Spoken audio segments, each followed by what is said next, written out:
नमस्कार दोस्तों, मैं ध्रुव उमर आप सभी दर्शकों का स्वागत करता हूं अपने इस कार्यक्रम जुवेंटी कानपुर की शान में।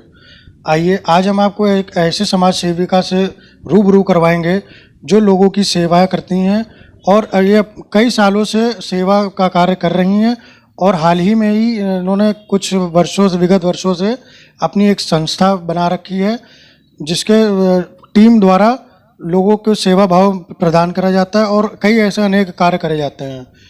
आइए हम आज आपको रूबरू करवाएंगे सीमा अग्रहरी जी से, जो कि ओम जन सेवा संस्था की अध्यक्षा हैं। नमस्कार दोस्तों, आज हमारे बीच में सीमा अग्रहरी जी हैं जो कि ओम जन सेवा संस्थान की अध्यक्षा हैं और ये एक ऐसी महिला हैं जो आगे उभर कर आ रही हैं और समाज के लिए कई ऐसे सेवा भाव के कार्य कर रही हैं जो ज़रूरतमंद लोगों के लिए ज़रूरत की चीज़ें प्रदान करते हैं। आइए हम आपको रूबरू करवाते हैं। सीमा जी, हम आपका स्वागत करते हैं कानपुर की शान प्रोग्राम पे। Thank you. हम चाहेंगे कि आप हमारे दर्शकों को अपना परिचय संक्षेप में स्वयं दें। मेरा नाम शिवदेवी अग्रहरी सीमा है और मेरी एक संस्था चलती है ओम जन सेवा संस्थान के नाम से। जी, मैं आपसे ये जानना चाहूँगा कि आप हमको ये बताएं कि आप ये जो सेवा भाव का कार्य कर रही हैं ये आप कितने लंबे समय से कर रही हैं? ये मैं करीब 15-16 साल से कर रही हूँ। और आपकी संस्था कब से मतलब कार्य करता है संस्था में? संस्था मेरी 3 सालों से है।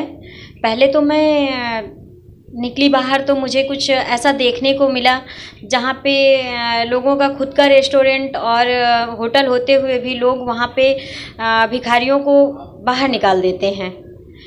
वहाँ मेरा प्रशिक्षण चल रहा था।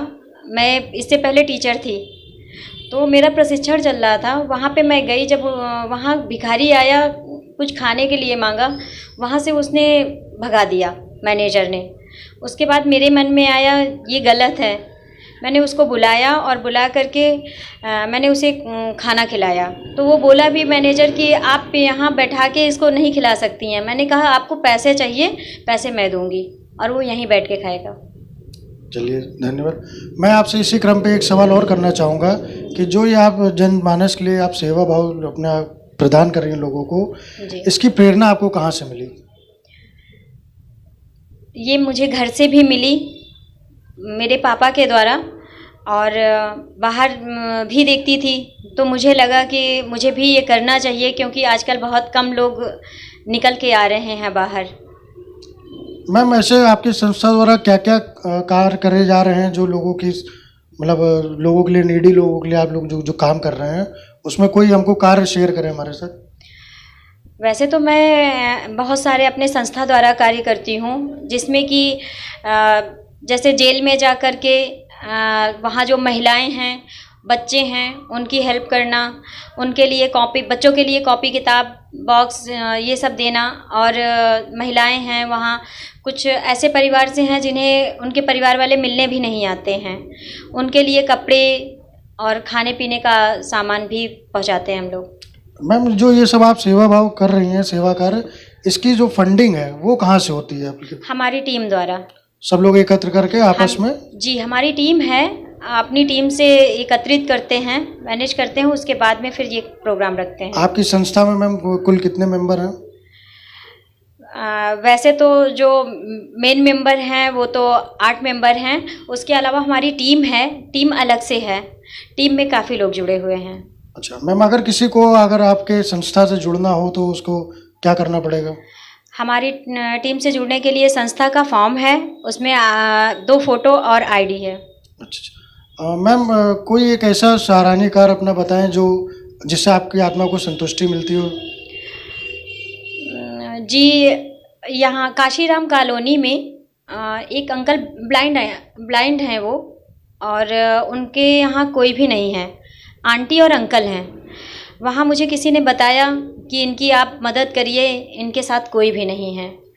तो मैं पहले उनसे मिलने गई थी, ये होली के पहले था, मार्च में।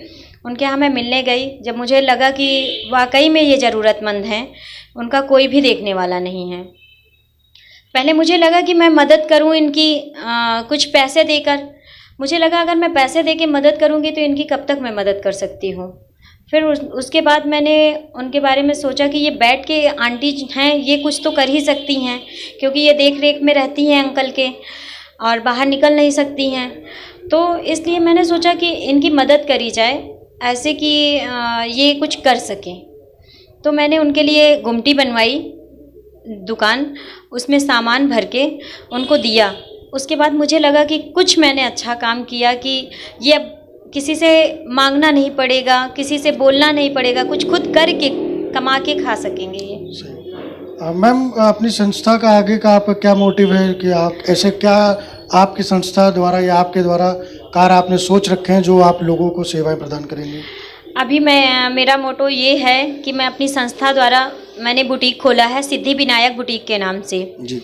उसमें मेरा मोटो ये है कि मैं गरीब महिलाओं को निःशुल्क प्रशिक्षण दे सकूं, जिससे वो खुद आगे उभर के अपना कुछ काम कर सकें। चलिए, ये थे हमारे साथ सीमा अग्रहरी जी।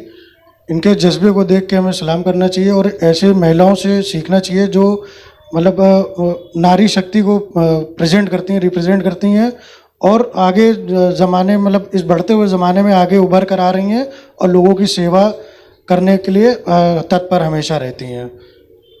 इसी क्रम पे मैम हम आपको एक अपना सम्मानित पत्र कानपुर की शान के नाम से देना चाहेंगे, कृपया करके इसको स्वीकार करें। बहुत बहुत धन्यवाद आपका। दोस्तों, आज हम सभी के बीच में सीमा अग्रहरी जी थीं, जो कि ओम जन सेवा संस्थान की अध्यक्षा थीं और इनसे हमको प्रेरणा लेनी चाहिए और हमारे समाज की जो नारियां हैं उनको भी सीखना चाहिए कि भेदभाव ख़त्म करके आगे आना चाहिए और लोगों की मदद करनी चाहिए। ऐसे ही इसी क्रम पे हम अगले एपिसोड में आपको अन्य समाज सेवियों से रूबरू करवाएंगे जो लोगों की सेवा करते हैं और बिना कुछ सोचे लोगों की मदद करने के लिए हमेशा खड़े रहते हैं। तब तक के लिए मैं ध्रुव ओमर आपसे विदा चाहूँगा, जुवेंटी टीम के साथ शाह मोहम्मद और आजम।